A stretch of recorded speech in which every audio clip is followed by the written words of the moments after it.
Bienvenidos al episodio número 27 de La Trinchera Podcast con Larimar Fiallo y Orlando Jorge.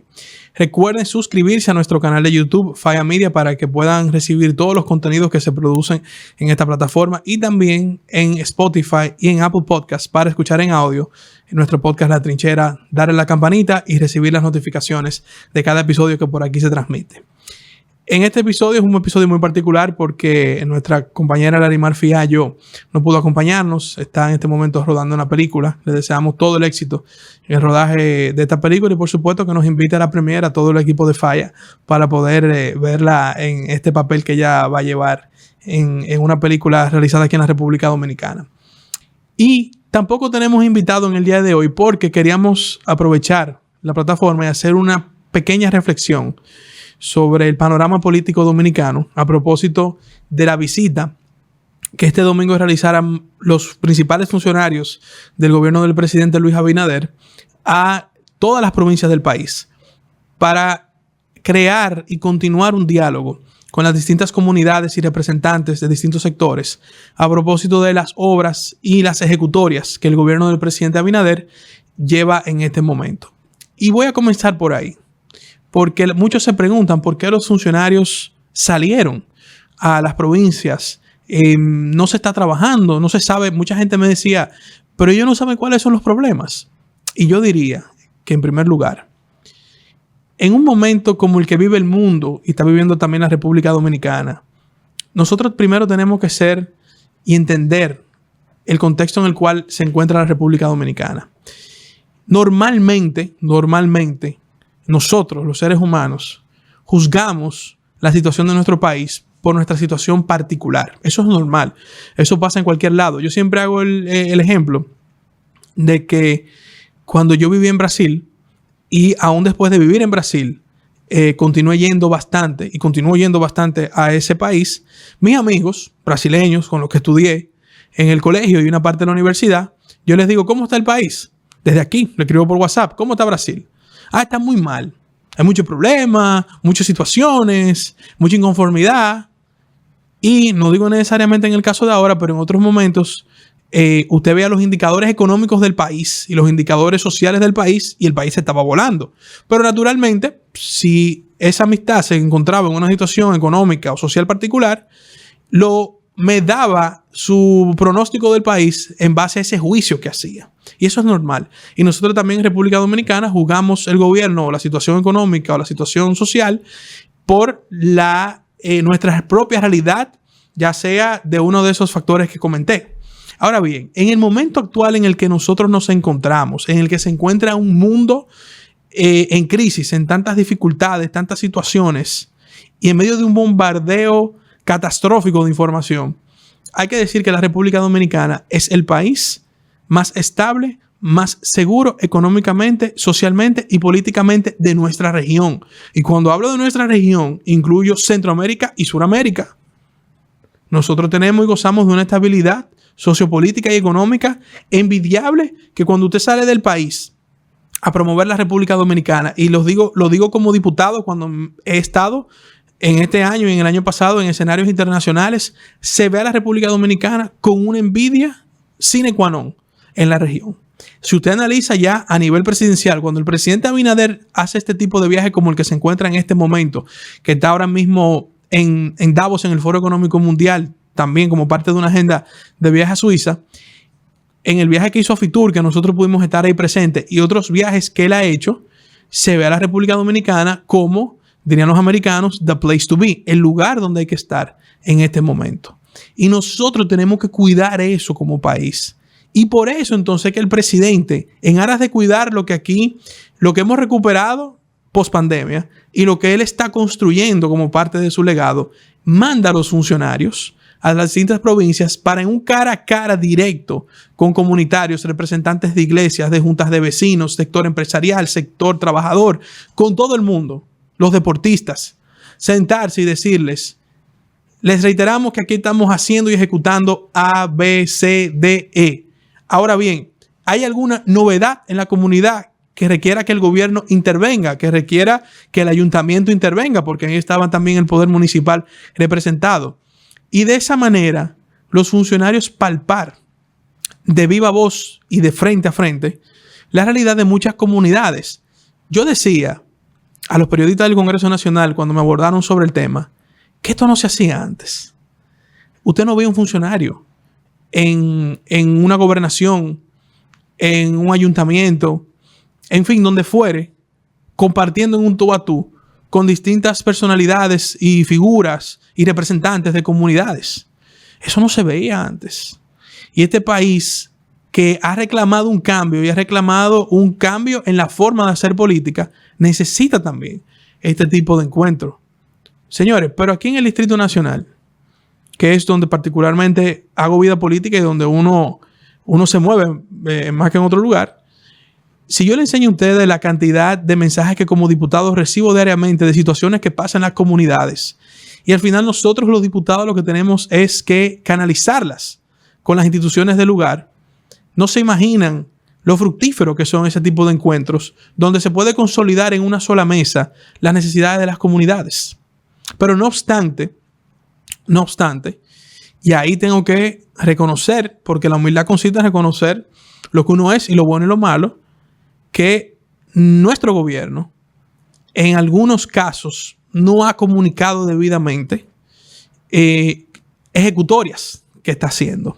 Y la percepción hoy día es con lo que se juega en la opinión pública, más que la realidad, porque a eso nos ha llevado la posverdad, a eso nos ha llevado todo este bombardeo informático, donde uno a veces no se distingue ya lo que es verdad y lo que es mentira. Y lo que a mí lo que más me da pena es cómo la prensa tradicional también ha caído en ese jueguito de crear una percepción con un titular y cuando usted lee la nota es totalmente diferente a lo que dice el titular, porque hoy día los medios se rigen por quién tiene más likes, quién tiene más comentarios, quién genera más controversia. Y eso afecta indudablemente una sociedad y está afectando al mundo. Eso es uno de los principales problemas que tiene el mundo. Si no es fuera de los problemas económicos, el principal en estos momentos, la desinformación y la manipulación perversa que existe de muchos medios de comunicación que se prestan a jugar con likes, a jugar con views para generar ingresos y recursos para ello, pero le hacen un daño terrible a la sociedad. Entonces, en medio de esa desinformación y donde hay gente que quiere decir que este gobierno no está haciendo nada, que este gobierno está lento, aquí, señores, se están haciendo muchas cosas. Y el gobierno es quien tiene que tomar la narrativa de las ejecutorias que está haciendo. No va a ser la oposición que lo va a hacer. La oposición, su rol es dar funda. El rol de otros sectores es cuestionar. O sea, siempre va a haber un papel de gente que cuestiona, incluso cuestionando dentro de la manipulación. El gobierno es que tiene que tomar la iniciativa de tomar el discurso y decir, aquí estamos haciendo esto, y enseñarlo.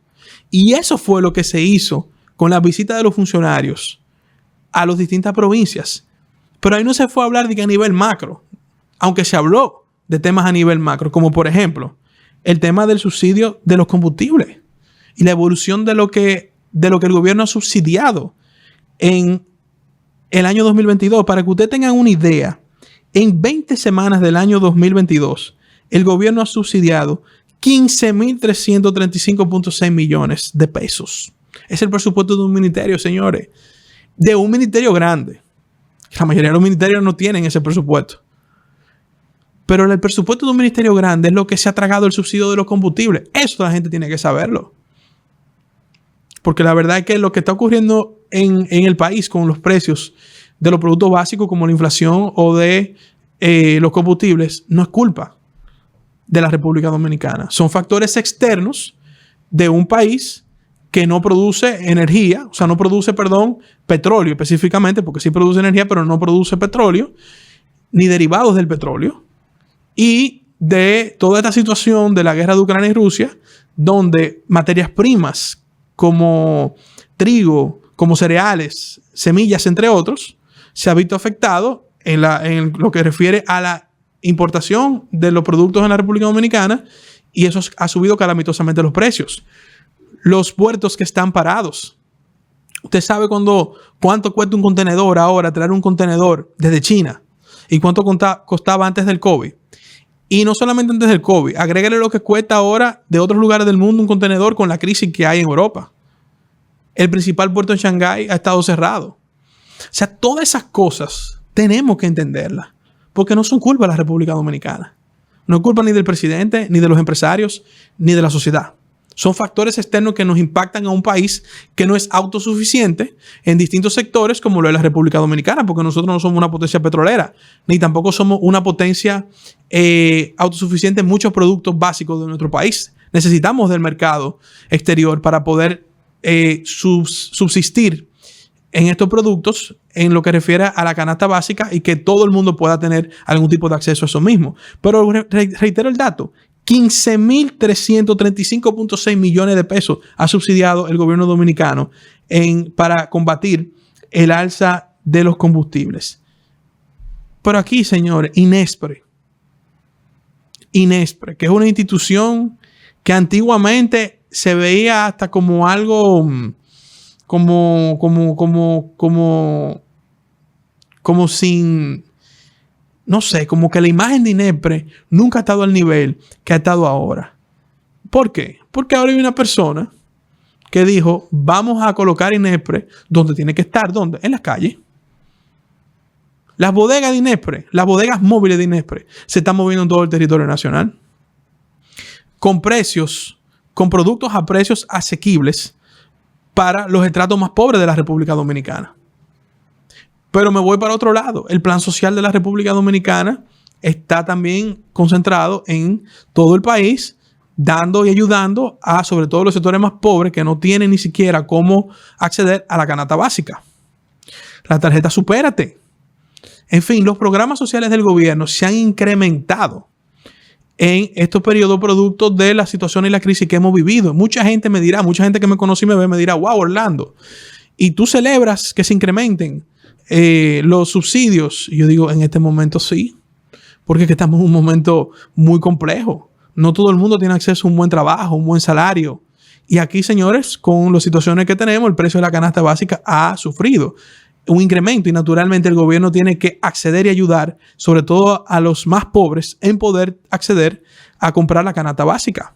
Entonces sí, yo estoy de acuerdo con que se incrementen los subsidios. Nosotros naturalmente tenemos que ir encaminándonos a una sociedad donde la principal fuente de ingreso de una familia sea el trabajo, sea el empleo.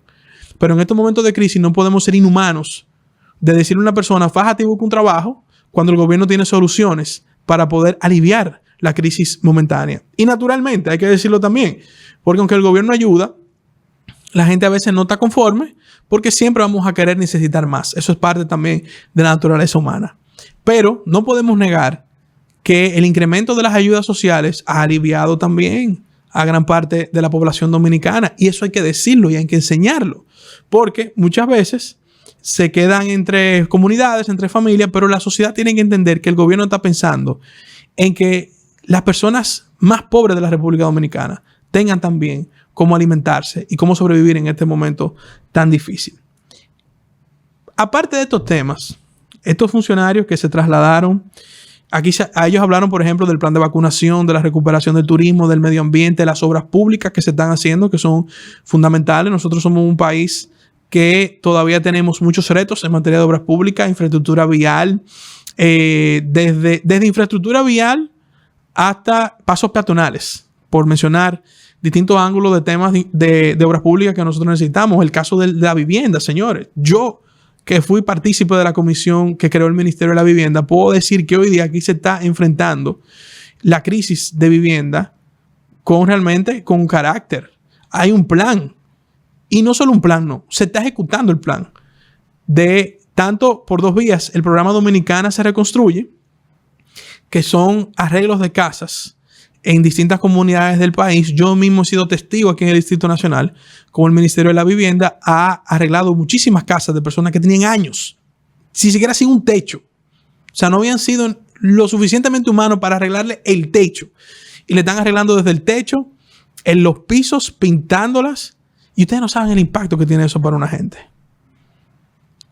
Yo me acuerdo que cuando George Bush, expresidente de Estados Unidos, del 2000 al 2001-2009, aunque ganó las elecciones del 2000, decía, cuando Él redujo la tasa de interés para acceder a préstamos hipotecarios, que fue lo que luego creó la burbuja inmobiliaria que explotó en el 2008 en Estados Unidos y en el mundo. En el discurso donde él anunció la reducción de las tasas de interés, él decía, el sueño de todo americano es tener un hogar. Ese es el sueño de todo ser humano, señores, tener un hogar. Y nosotros necesitábamos una política de vivienda real y eficiente, y está dividida en dos ángulos. Le arreglo la casa al que la tiene descuidada y le otorgo una vivienda y o facilidades para una vivienda a la persona que no tiene un piso ni un techo donde residir. Entonces son cosas tangibles, porque nosotros estamos en una sociedad que le gusta lo tangible. Porque yo he dicho aquí en este podcast, en otros episodios, que el PRD cuando fue gobierno, su gran legado fue un legado institucional. Programas de vacunación fueron efectuados en los gobiernos del PRD. La ley de seguridad social fueron efectuadas en los gobiernos del PRD. Importantes leyes de la República Dominicana, desde la ley de amnistía en la época de Balaguer, fueron hechas, de amnistía para los presos políticos en la época de Balaguer, quise decir, fueron hechas en los gobiernos del PRD. Entonces, claro, aparte de otras obras tangibles, pero fue mucho más el legado de carácter institucional, que gracias a ese legado institucional hoy día tenemos un país. Pero a la sociedad dominicana le encanta lo que se ve. Ver para creer, decía Santo Tomás, cuando le dijeron, resucitó el Señor. Y él dijo, si no veo la llaga del tornillo donde lo crucificaron, no voy a creerlo. Así somos nosotros los dominicanos. Nos gusta ver. Nos gusta ver carreteras, nos gusta ver pasos peatonales, nos gusta ver canchas. Y yo no digo que eso esté mal. Eso está bien. A mí lo que me da pena es que, por ejemplo, vámonos al tema de los deportes. En los últimos 20 años, ¿cuántos complejos deportivos aquí se arreglaron? Pero mire el olímpico como está. Yo siempre he dicho que como está el olímpico, está el deporte en la República Dominicana. Si no es por el sector privado que le inyecta fondos a los deportes, aquí nosotros no fuéramos una potencia deportiva en los deportes que somos potencia. Porque el Estado Dominicano en los últimos años nunca priorizó el deporte. Yo estoy de acuerdo con que aquí no solamente que se remodelen y se arreglen canchas y plays de pelota y de voleibol y de lo que sea, que se construyan más. Que se construyan más ciudades deportivas. Porque eso es parte de la estrategia también para enfrentar la inseguridad. Que es verdad que tenemos un problema de inseguridad. Porque así como decimos también lo que se está haciendo y lo que se está ejecutando, tenemos que decir los retos que tenemos por delante. La inseguridad sigue siendo un problema en la República Dominicana. Y lo seguirá siendo hasta que esas estructuras de la Policía Nacional no sean desmanteladas, pero eso no se hace de un día para otro. Porque esa institución está desde la época de Trujillo básicamente funcionando como funciona hasta el día de hoy. Y lo primero que tenemos que quitarle es ese bendito uniforme gris trujillista a nuestros policías. Y quiero decir algo, en la Policía Nacional hay mucha gente seria también, que está haciendo su trabajo. Y nosotros tenemos que defender a esos policías serios. Porque vuelvo al inicio, dentro de la ola de desinformación, dentro de lo que las redes quieren colocar como tendencia, dentro del ruido, del desborde de información que existe, todo el mundo quiere decir, no todo el mundo, pero se quiere crear una ola de opinión de que la policía es mala de cabo a rabo. Y si bien tiene esas estructuras mafiosas y corruptas, hay mucha gente seria que hay que valorar el trabajo de ellos en la Policía Nacional. Igual en las otras, en las instituciones castrenses y en la Dirección de Tránsito Terrestre. Porque yo no creo en generalizar. Eso de que todos los políticos son iguales, que todos los curas son pederastas, que todos los policías son malos, yo no creo en eso. Aquí en todos los lugares hay gente buena y gente seria que está trabajando todos los días. Lo que pasa es que tampoco se les reconoce. Porque a veces tenemos ese instinto de sociedad hipócrita, de solo criticar. Y a veces nosotros mismos también ser parte de esa hipocresía y no reconocer lo bueno que está sucediendo en la República Dominicana. Y el gran problema o mi gran miedo en este país es que el pesimismo nos corroe. Si nosotros llegamos a ese punto donde aquí todo es malo y nada se ve bien, no vamos a creer en ninguno y esto va a terminar como una selva.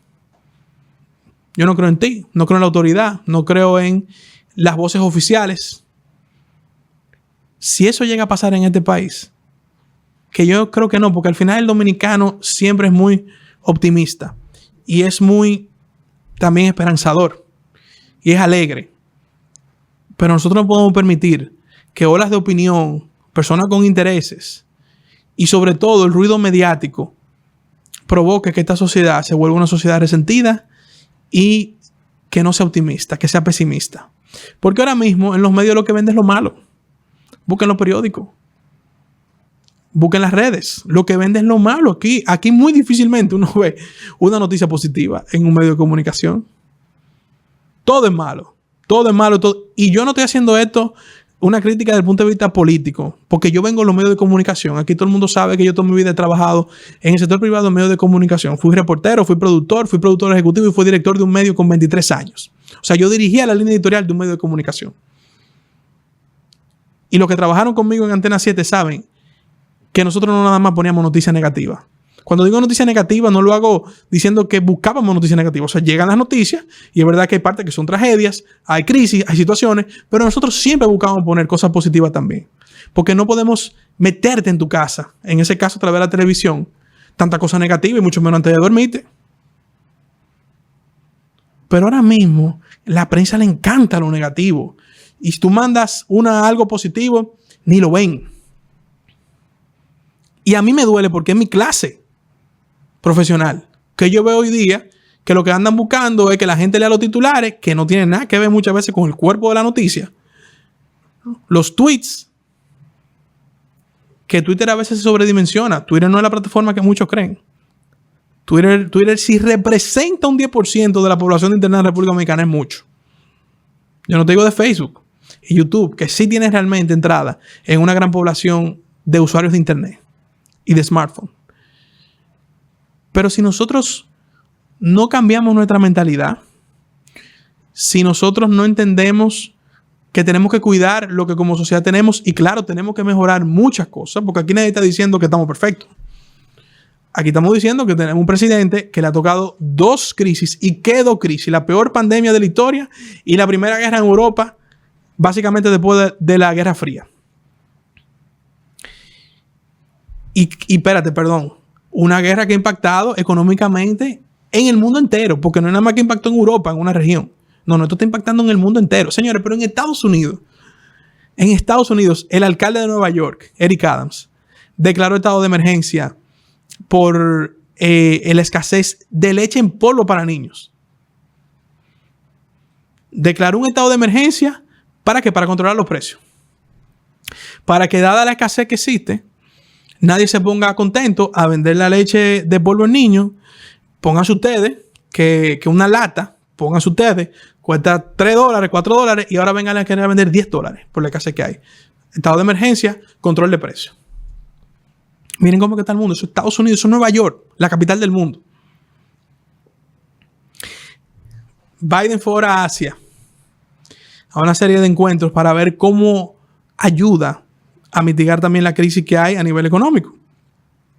Entonces nosotros tenemos que tener la dimensión de lo que está pasando en la República Dominicana para entender que tenemos que cuidar lo que hemos logrado después de la pandemia, lo que como sociedad estamos construyendo juntos y sobre todo no dejarnos engañar ni manipular ni por las redes ni por los medios de comunicación que quieren generar likes, views, creando un discurso divisorio, un discurso de resentimiento y de negatividad en una sociedad que por naturaleza, como la dominicana, no es negativa, sino que es optimista y alegre. Quería hacerle esta reflexión en el día de hoy. Nosotros estaremos haciendo este tipo de reflexiones más frecuentemente a propósito de situaciones que vayan ocurriendo. Yo creo que la visita de los funcionarios a las diferentes provincias va a ser un antes y un después en el gobierno del presidente Abinader, que naturalmente, como todos los gobiernos, pasa por crisis y pasa por situaciones. Eso es normal, es natural. Estamos en una democracia.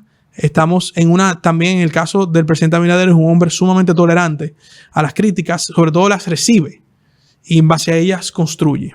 Y esa es la sociedad que nosotros entendemos que debe de seguir construyéndose, donde cualquier persona que tenga una observación o una crítica la haga con criterio, claro está. Y nosotros, los representantes, asumirlas y trabajar en base a ellas.